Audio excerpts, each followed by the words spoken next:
Tangled, A Dazzling Day. Adapted by Devin Ann Worcester. Illustrated by Brittany Lee. Designed by Stuart Smith. Long ago and far away, there lived a beautiful young woman named Rapunzel. She had a special gift: 70 feet of magical hair. She had never ever been outside the tower where Mother Gothel kept her hidden away. Every year on her birthday, Rapunzel gazed out her tower window at the sparkling lights that rose into the nighttime sky. The lights were meant for her, she was certain of it. And Rapunzel yearned to leave the tower just once to see those sparkling lights. On the day before her 18th birthday, Rapunzel was wondering how to find the source of the lights. Suddenly, a thief named Flynn climbed into her window. Flynn was trying to escape from the royal guard, who were determined to catch him. Pascal, Rapunzel's chameleon friend, agreed that Flynn did not look like the ruffians Mother Gothel had warned her about. So, Rapunzel asked Flynn to guide her to the floating lights. Flynn agreed. The next day, Rapunzel's heart fluttered as they neared the kingdom where the lights would be launched that night. She was so close until Maximus, a horse from the royal guard, appeared. Maximus had finally hunted Flynn down and wanted to put him in jail. But Rapunzel convinced him to let Flynn go for just one day. Just then, a lovely chiming sound floated through the air.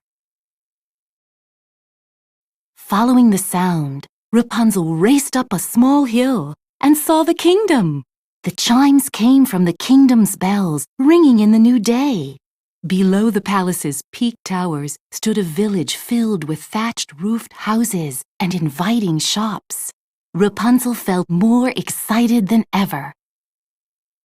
Rapunzel was amazed by everything she saw in the village. People were talking happily, hanging out their laundry, and selling and buying things.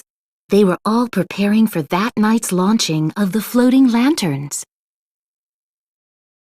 Rapunzel gasped in delight as she rushed to see more, but something pulled her hair.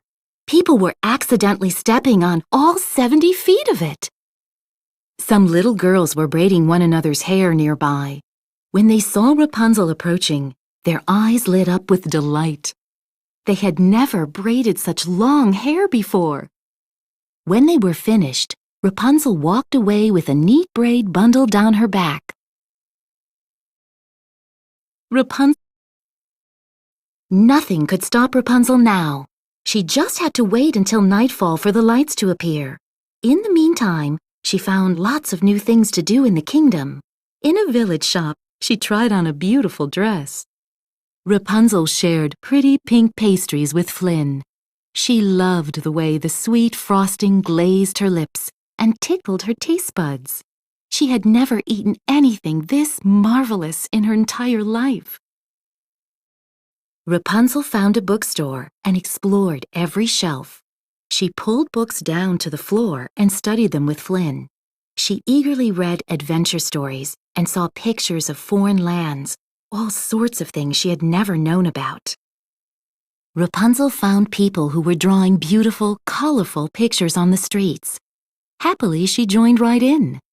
She liked everyone she met. "It is time, good people. Gather around. Yes, yes, gather around," a town crier was calling out to everyone. "Today we dance to celebrate our lost princess.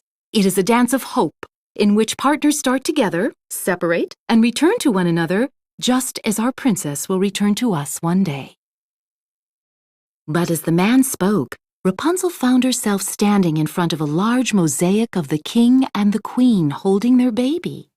Something stirred deep inside Rapunzel as her green eyes met the identical green eyes of the princess in the painting. And the queen, why, she looked so familiar that Rapunzel's jaw dropped.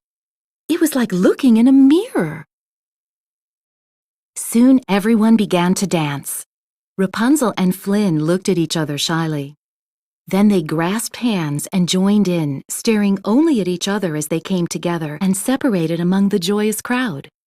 Rapunzel felt as if she had lived a lifetime in one dazzling day. It changed the way she looked at the world. It was beautiful and wonderful out here. At last, nighttime arrived. Flynn led Rapunzel to a boat and rowed away from the shore.